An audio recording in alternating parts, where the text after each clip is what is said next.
So, a few days ago, I had this new found clarity and insight on, the importance of the veil. What do I mean by the veil? The veil is it's an interesting thing, because the veil is, when we look at people, we sort of have a tendency to believe what we see. But even more than that, it's not that we just believe what we see, it's also that we begin to imagine that there are things present that actually are not there. And so, when we first sort of get to know someone, they say first impressions are very important. And, so why is that? It's because of the veil. The veil is, the imagination sort of tends to run, sort of precedes us. It's sort of what we play with in our minds, about the people, the prospect of what we may find, if we have further, deepening relationships with these people. And so often, like the veil is like what attracts us into a relationship. And, I think it's very interesting how I'm sorry, my mind is a little bit split. Like I said interesting, and now all of a sudden, like, I'm thinking about two different things that are interesting to me. So one is, it's like often, like, particularly when men sort of fall in love with women, they fall in love with, what the woman sort of presents,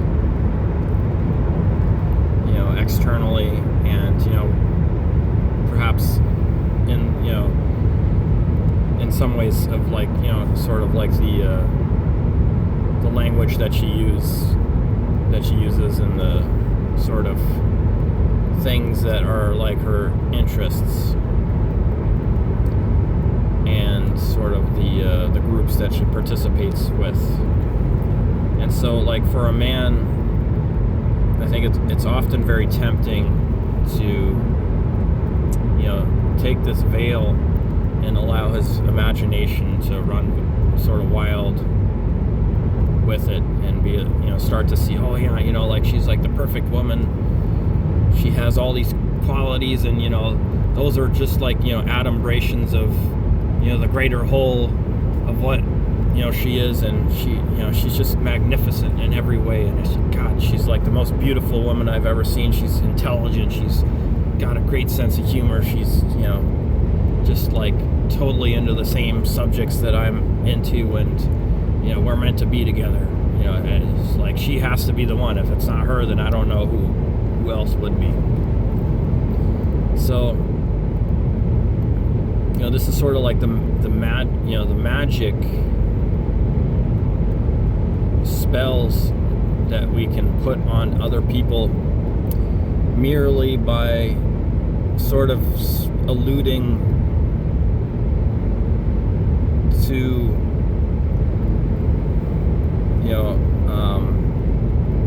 things that they're that are like deep within inside of them. We don't, like, when we interact with a veil, we don't like fully have to, or when people interact with our veil, we don't fully have to like deliver or be what it is that the other people would like to see in us.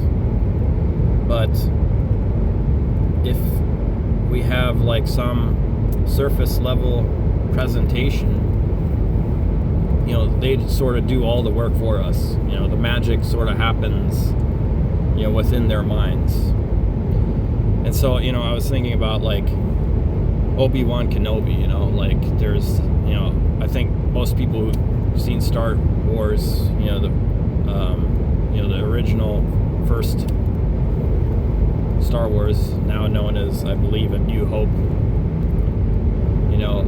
Obi-Wan and Luke Skywalker, when they first go into this village,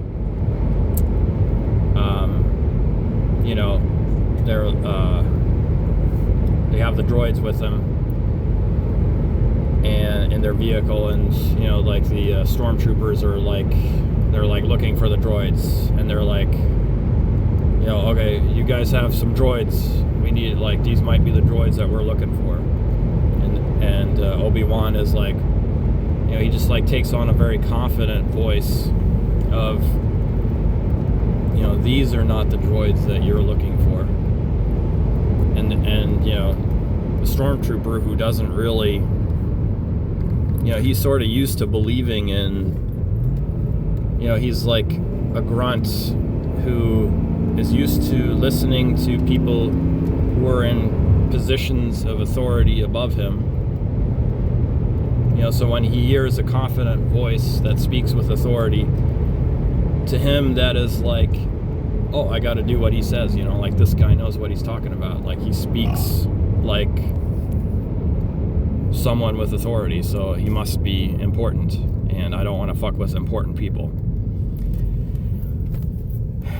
And so, it's like, on the one hand, the illusion is an illusion, but on the other hand, the illusion is like the key to acquiring the things that we want out of this life. By learning how to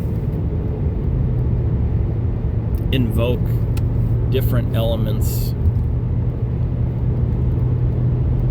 within ourselves, and so like a line that I always liked that Oppenheimer says is, it's like, I believe like Arjuna is like talking to Vishnu in the Bhagavad Gita, and Vishnu is like suddenly changes his appearance and his face, and he says, now I am become death, destroyer of worlds. And so what Vishnu has done here is he's put on the veil of the destroyer.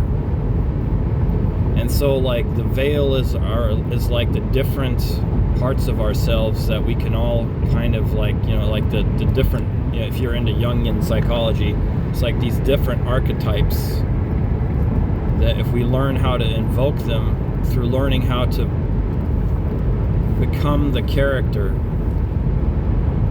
as, sort of as if we really are that character. Because once you speak with a certain personality and you don't really go so much from some mental image, but you just allow it to flow through you, then you become that person.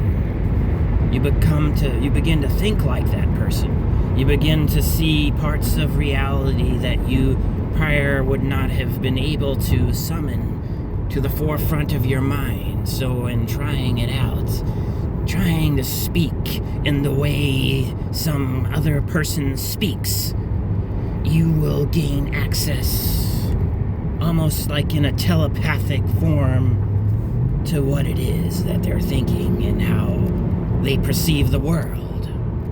And so, who it is we are is much determined by the veil that we wear in the material existence. So, like, how we experience life is largely determined by the veil, that we put on, and how people interact with us is largely determined by how we present ourselves and how we believe ourselves to be. But if we broaden our range to speak like a different person, to think like a different person, to try it out, to see how does it feel to speak like this? What kind of thoughts does a man who speaks like this have? It might show you something, a different perspective. Or, it's, just give it a try, and all of a sudden you realize, okay, this is why these people behave this way. There is a certain joy and pleasure in presenting yourself this way. So, the veil is an illusion, but it's an illusion that gives us a portal to fully experience what, totality, the totality of existence has to offer. And so we can, shift ego states. We can shift from a depressive personality into, an affluent, happy personality merely by behaving in a way which invokes those kinds of positive emotions, because we can make ourselves very miserable. We can be very sad and unhappy.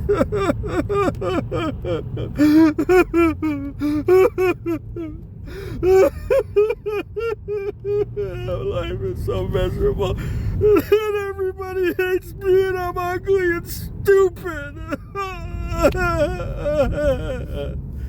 And so you can gain all the benefits of being fluently able to express different sort of ego states. You learn to see the full range of what your human physiology is capable of. And I like the Yoga Vasista is perhaps my favorite book. My number one favorite book is the Concise Yoga Vasista, because it's just when I read it when I was around 21 years old, I was like, oh, this is how I think. I didn't know that there was philosophies out there that were actually the way I am. This is how I've always sort of viewed the world. The world is kind of like an illusion. And anyhow, so in the Yoga Vasista, it talks about the wise man, when he recognizes the philosopher's stone when he sees it, on the side of the road, and the foolish man, he sees the philosopher's stone and he just thinks, oh, that's just a little rock. So, to me, it occurred to me a month ago that, what is the philosopher's stone? It's the human body. The human body is the philosopher's stone. It's the portal between the relative and the absolute, from the material to the transcendent. It's the alchemist's playground. The alchemists were always looking for the philosopher's stone to turn, metal, like iron into gold. And so this is what we can do with our personalities. We can go from a shit personality. We can go from a southern accent personality. Well, I don't know much. I don't know. My daddy didn't know much, and his daddy didn't know much. and, what he knew was good enough for me. And then, I don't believe in, like, all these sophistication kind of things, and I don't really like it when people try to talk all smart, like they know something better than I do. My daddy knew what he knew, and, he shot from the hip most of the time, and he had his wisdom, and now, it was good enough for him, so it's good enough for me. We can go from somebody who worships ignorance to speaking like somebody who is very intelligent and sophisticated, like David Attenborough, and is very hoity-toity and sophisticated and eloquent in his description of things. We can turn, one type of metal into another type of metal, so to speak. And so, like, my whole point here was not to, like, diss people with a southern accent. My point is, we can acquire, gain the benefits of the different kinds of personalities by practicing them, because, it's like iron is good for what iron is good for. Gold is good for what gold is good for. What is iron good for? I don't know, like, well, iron kind of rusts, so you want to, make it into, an alloy, usually. So you want to usually mix iron with steel or something. Or, you want to mix iron with, something that makes it into steel, I guess. And then you have, a nice sharp sword or eating utensil or something, of utility. But, gold, you don't want to make your silverware out of gold, probably. You probably want to make your jewelry out of gold, So, you want to have access to a lot of different things in your toolbox. And so you're using your body like the Philosopher's Stone, to give you the various different experiences that are available through the veil. The veil, by trying on the veil, you get access sort of to different states of transcendence, because you get the catharsis of whatever it is that the personality is capable of experiencing, and then you get a little different nugget of satisfaction, in this broader range, this broader spectrum of, what is possible to experience. So, much of what we experience is, it begins with our imagination.